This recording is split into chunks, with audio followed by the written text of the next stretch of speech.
All right. So I accidentally hit cancel on my little menu screen there, so we just launched into the next fight, but it's right where we picked up off from the previous episode. We are still fighting our way through Orbonne Monastery, and Islu just ran off with the stone he stole.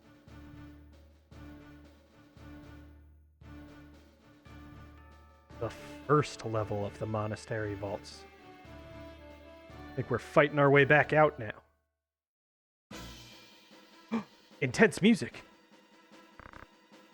Oh, he just teleported upstairs. Let me go.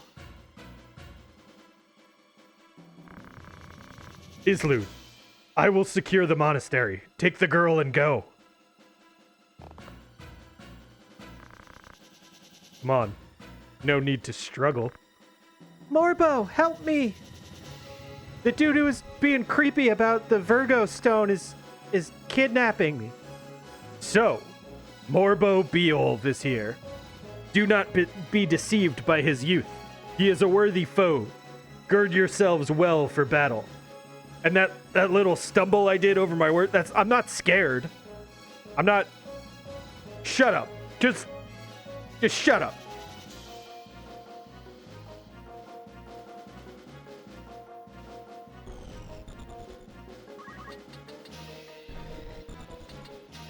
I'm gonna guess Vigriff has his has safeguard as well. No, he's double hand. I wonder if that actually makes it harder to steal his weapon because he has two hands on it.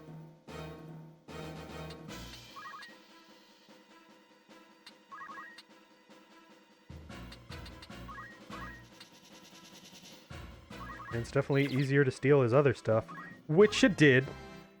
Yoink.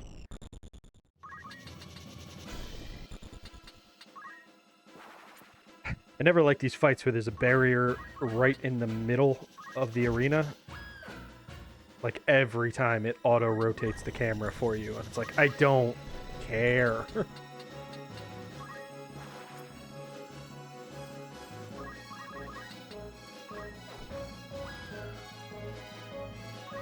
Also, I don't know if anybody is really super concerned about, like, the fact that I just keep, kind of delaying combat so I can steal stuff. If you'd prefer that I just kind of, like, forget those things, what happened there?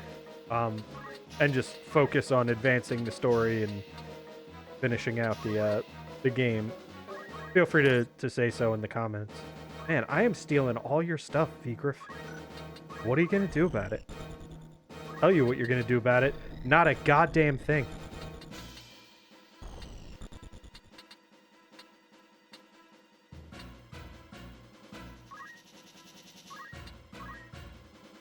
That's another annoying kind of inconvenience in these fights.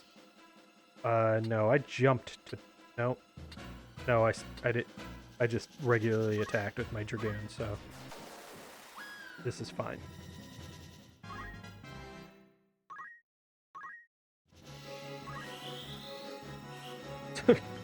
Trying to think of too much stuff at the same time. But yeah, I'm kind of playing fairly similarly to the way I would if I weren't recording, which is like I'd probably steal even more stuff. Meluda, you will soon be avenged. I'm gonna kill him. With my bullshit sword abilities. Yeah, you shouldn't have targeted my Dragoon. He's got that cool little responsibility. Vigriff, you live! I have lived for this, Morbo. How long has it been since last we met? I'm not scared. Stop saying that.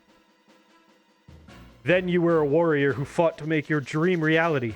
Now you are only a thrall of the church.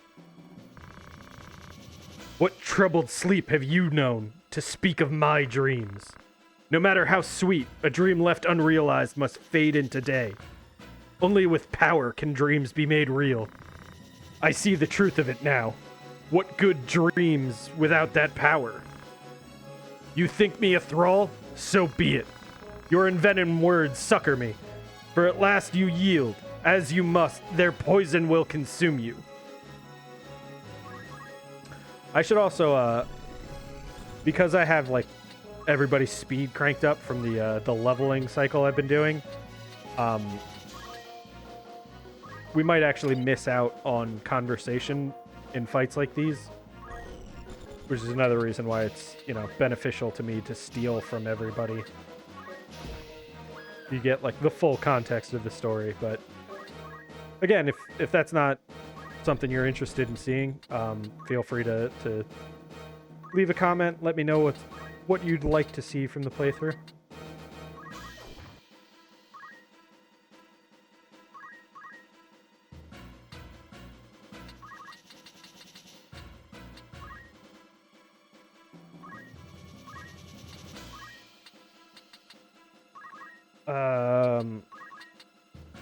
Trying to think.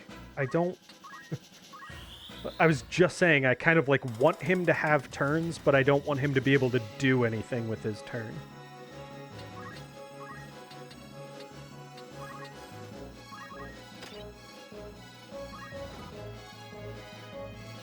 Stop hitting back.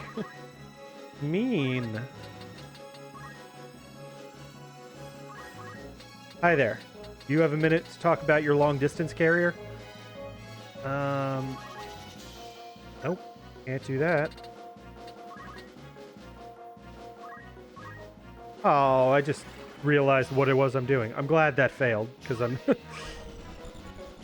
undermining the thing I just talked about.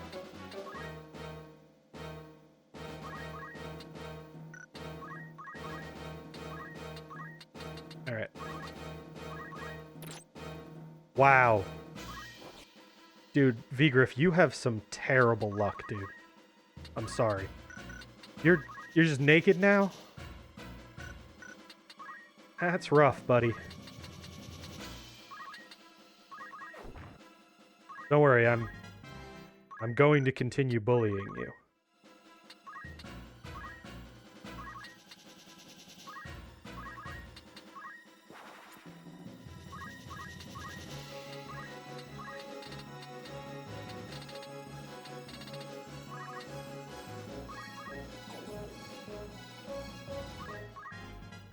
Yoink.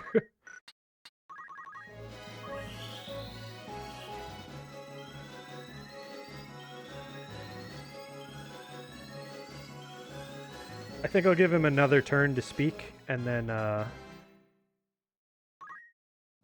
we'll probably just kill him.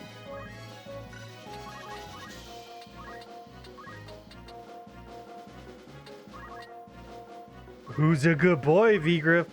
Who's a good boy? So I'm boosting his brave because that means we'll do more physical damage to him when we do finally get around to killing him. But until then... Sorry, Ninja Bro, you are kind of shit out of luck on this one.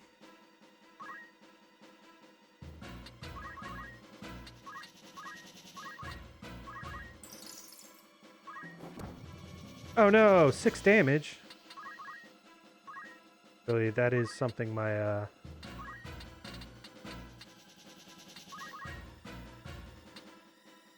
yeah, might as well.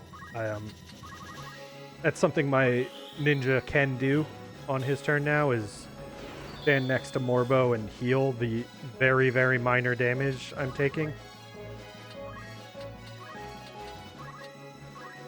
Who's a good boy? Oh, you're not a good boy this turn. Naughty Vigriff. Or Vigriff. Forget how to pronounce your name because I've never heard it out loud.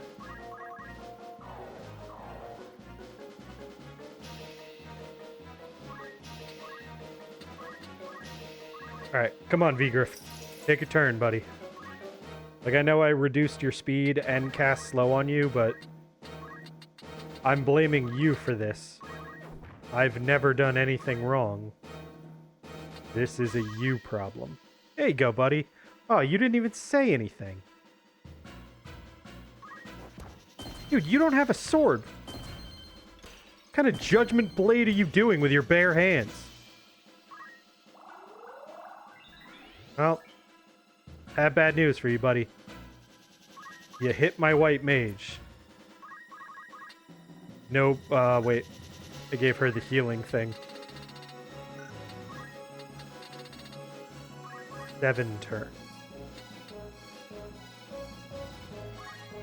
Well, you hit my white mage, and now you're taking a meteor to the face.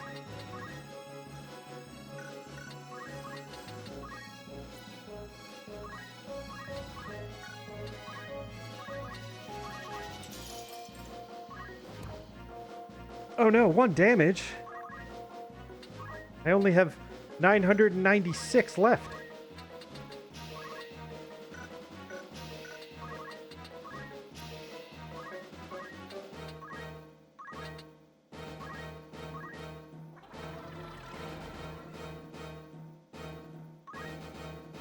That should make him take slightly more damage from the incoming meteor that's, you know, gonna hit him in the face.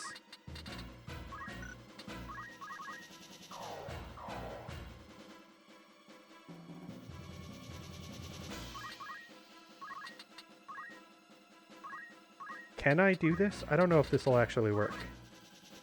It will. Yeah, dude, you are, you are just getting bullied at this point. Sorry. But also, I'm not sorry because you're a dickbag. Maybe don't be a dickbag in the future. And you won't catch this fucking meteor!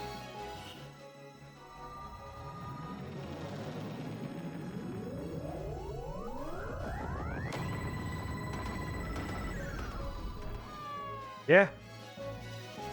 Don't mess with the white mage. Do not think you've won. I hold the Zodiac Stone, Ares. I will not fall so easily. Ares! Sorry, I just had to. Not even a good Kratos impression, but damn you, Vigriff! Man, I can't wait to embarrass you again.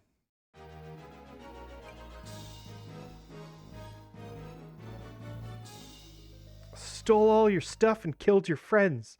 Then I hit you with a fucking meteor indoors. A meteor that only hit you.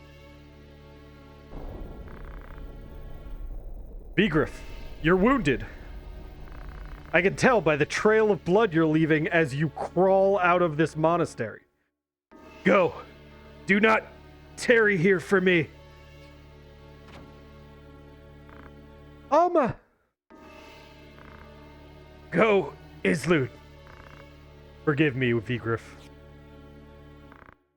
Islud, wait! Taking a page out of Agrius's book and shouting at somebody who's kidnapping an important character. Surprised it didn't work this time.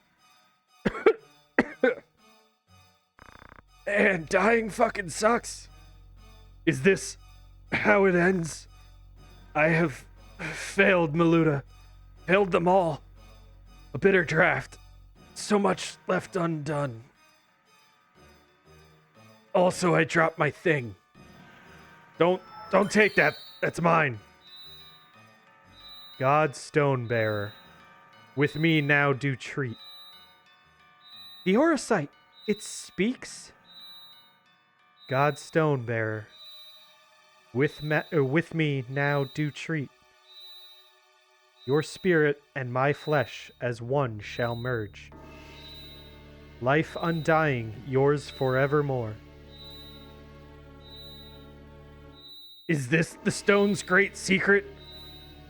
Fuck, that noise is super annoying. Just get on with it so we can get past this. Your ire and despair, their call I heed. And so once more I ask, with me do treat. Even though that wasn't a fucking question, it was a statement. Vigriff, no! It means to deceive you. Help me. I beg you. Help me hear anything but that piercing, shrill noise. The Gigas Belias have I been named. Your plea to answer now my only wish.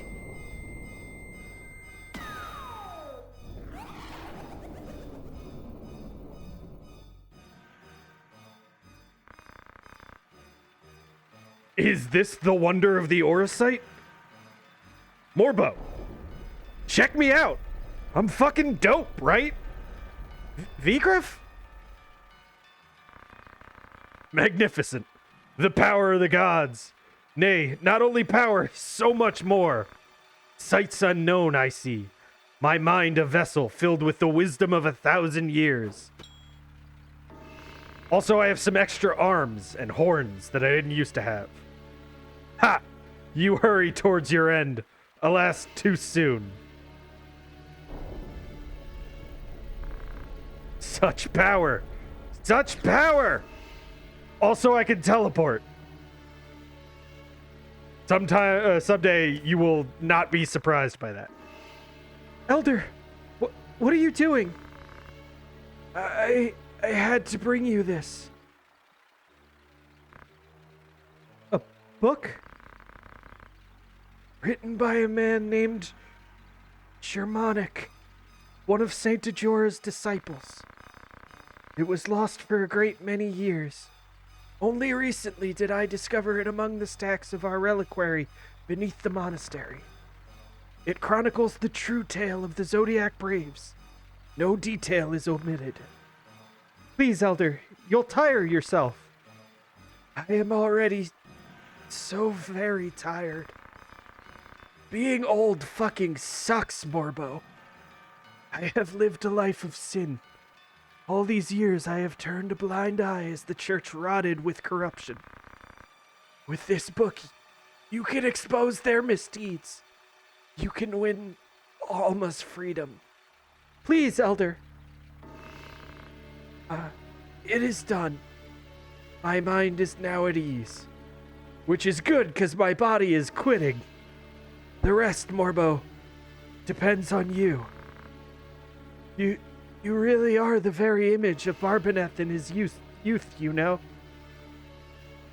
Would be a really inconvenient time to start stumbling over my words, given that I'm just inches away from death.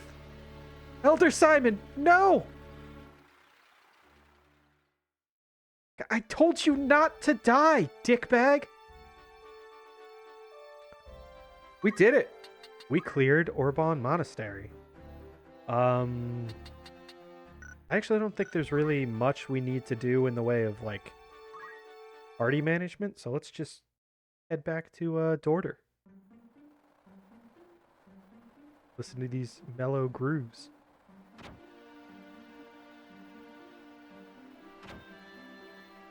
I always thought that was some nice polish where they, like, create brand new sprites just for the purpose of setting the scene. You are the heretic Morbo, yes? Does my voice sound familiar? Like you've heard 30 people with the exact same voice? Probably because Banana has no talent. What have you done with Alma? You want your sister back, you will come to Riavane's castle, and you will bring the scriptures of Germanic with you. What importance is the book? Surely you have read the scriptures. Yeah, I've totally read them. I have, and if you would keep the church's secrets, you will give me my sister. You are not in a position to make demands. This is a luxury you do not have. Do we have an understanding, yes? Later. Alright, so I forgot that what I really should have done after exiting the monastery was read the Germanic scriptures.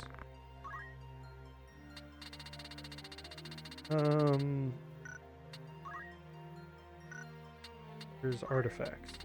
The scripture.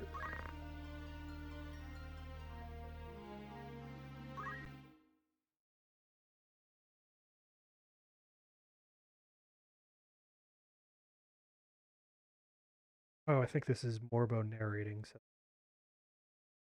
I opened the scriptures of Germanic entrusted to me by Elder Simon, and began to leaf through the pages. The words before my eyes were written a holy script of the ancients. Several illustrations were scattered throughout, but many pages were missing or damaged, and the script was exceedingly difficult to decipher. Bad news, because Banana seems to struggle with basic fucking English. I was deeply curious as to what knowledge lay within. See? I told you. As I was turning pages, faintly penned letters in modern Ivalician script occasionally caught my eye. Notes of an explanatory nature had been added here and there throughout the book. I wondered who might have written them. Judging by the faded ink, some entries were more than a decade old, while others seemed to have been penned only in the last few days.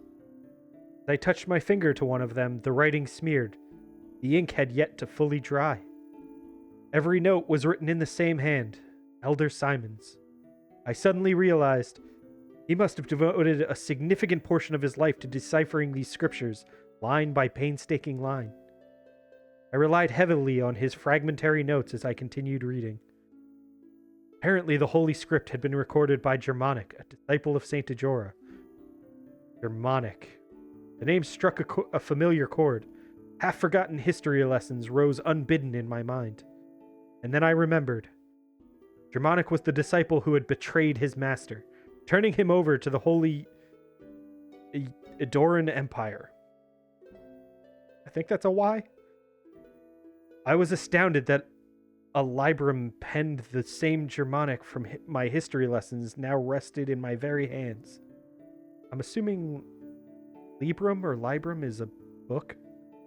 Not a word I'm familiar with. I could hardly contain myself as I turned the pages.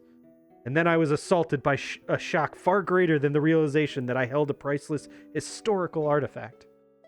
Originally, I had thought the book to be no more than a collection of Saint Ajora's teachings as recorded by Germanic. How unprepared I was to learn what it truly contained.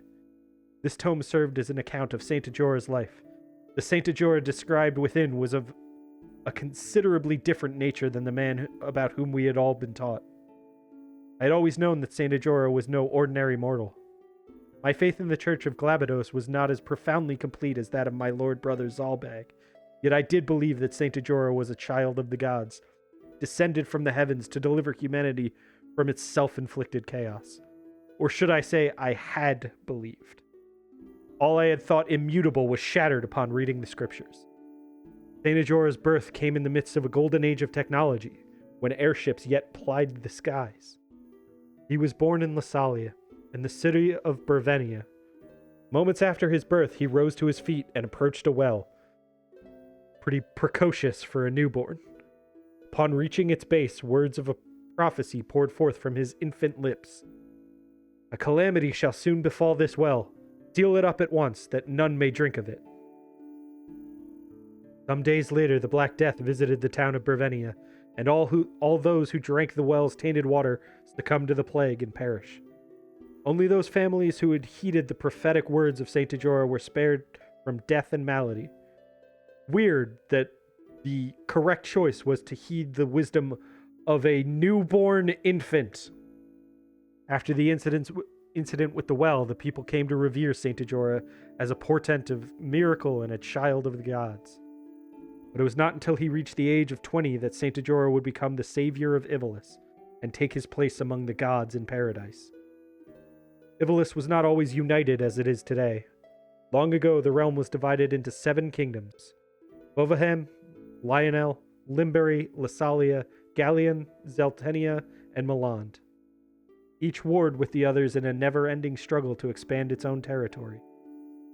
This conflict had continued for centuries until an ambitious young king rose to power in Milan. This young monarch dreamt of uniting all of Ivalice under his hand, but the road to victory was difficult and a dangerous one. The king turned to ancient tomes and the dark magics found within, summoning a demon from the netherworld to do his bidding. But once unleashed, the demon slew the king and set out to destroy the very world itself.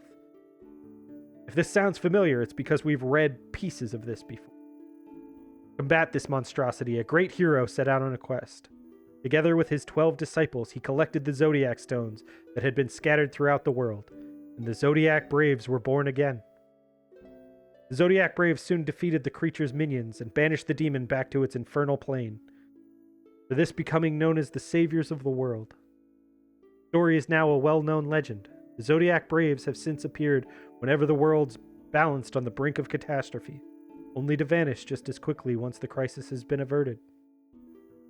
Similar catastrophe threatened the world in the time of Saint Ajora.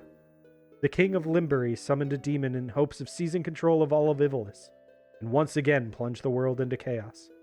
And just as in the legend, Saint Ajora collected the 12 Zodiac Stones, and once again the Zodiac Braves rose to defeat the marauding demon. However, the sovereigns of any age have small tolerance for the interference of well-meaning heroes. Fearing the charismatic saint's growing influence, the Holy Adoran Empire dispatched soldiers to capture him and his devoted followers. Pharaohism was the prevalent religion in that day, and its priests feared Ajora's growing influence. Ultimately, Germanic, the 13th disciple, was tempted by sordid coin, offering vital information that led to his master's capture. Probably because nobody gave him one of those cool stones. The saint was executed upon the gallows of Golgotha soon thereafter. But lest we forget, Saint Ajora was a child of the gods. The wrath of the heavens was swift and terrible. Immediately following the execution, Malande, the center of Ferris' teachings, was visited by a terrible cataclysm and sank into the sea. Saint Ajora then ascended to paradise to take his rightful place among the gods. This was the legend with which I was familiar, the very same tale told to every child of Ivalice. But the Saint Ajora described within the scriptures of Germanic was a different man altogether. Ajora was no child of the gods. He was a mere mortal, no more divine than you or I. He was a revolutionary who fought to realize his own ambitions. He was no lover of peace, no hero who would sacrifice himself for the good of humanity. Germanic wrote of him, as the founder of a new religion with a rising number of followers, Ajora was seen as no more than a nuisance to the empire. But Ajora was apparently more than just a religious founder. He was a saboteur who infiltrated enemy states to collect information and sow disorder. Ajora was a spy, dispatched to the Holy Adoran Empire by a rival state. Whatever he claimed to be, it was fact that the empire began to fear this upstart's growing influence. Germanic was employed to collect evidence that would allow the empire to arrest Ajora as a spy. 13th disciple was in reality no more than the empire's instrument in a play to uncover Ajora's true intentions. It seems that Ajora indeed attempted to reassemble the Zodiac Braves. Germanic confirmed in his writings that Ajora even discovered some of the stones. But what was his purpose in seeking them? I do not know if the young king of Limbury actually summoned a demon. At the very least, I have failed to encounter even a single line within the scriptures that records the event.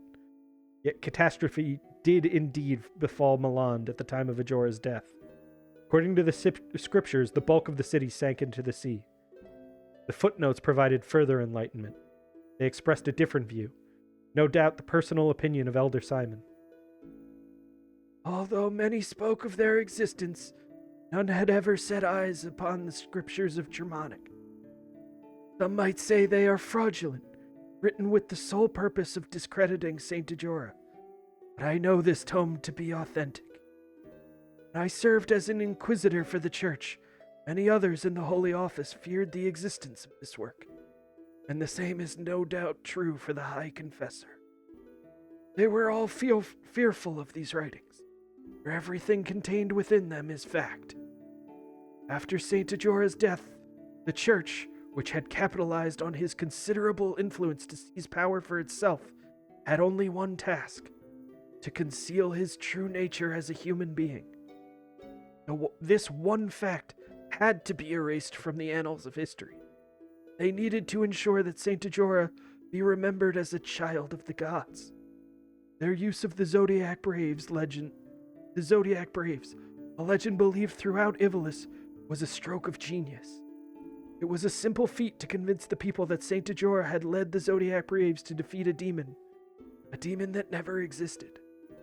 I realize now that I had lost my faith the moment I began to read these scriptures, and yet I feel no sorrow. Thinking back, I now know that my desire to know the truth was stronger than my faith had ever been. But I have committed one great sin. I failed to condemn the church for lying to our flock for all these years. And why? I knew that if I were to share this book with the world, my precious library would be taken from me. And to me, there could be no pain greater, for this library is the only means of slaking my endless thirst for knowledge. I could also use some water. My throat's pretty dry. My curiosity eclipsed my will to do what was right. Elder Simon wrote that Saint Ajora's demon never existed. I have seen the dark power of the Zodiac Stones with my own eyes. There is an evil presence at work, something much more sinister than even the High Confessor and his twisted plots. Alright, so that was what we were supposed to read before confronting that dude. And now we've read it, so we're all caught up. Good work. And call that an episode, and we will head to Riavanes in the next one. Hopefully rescue Alma.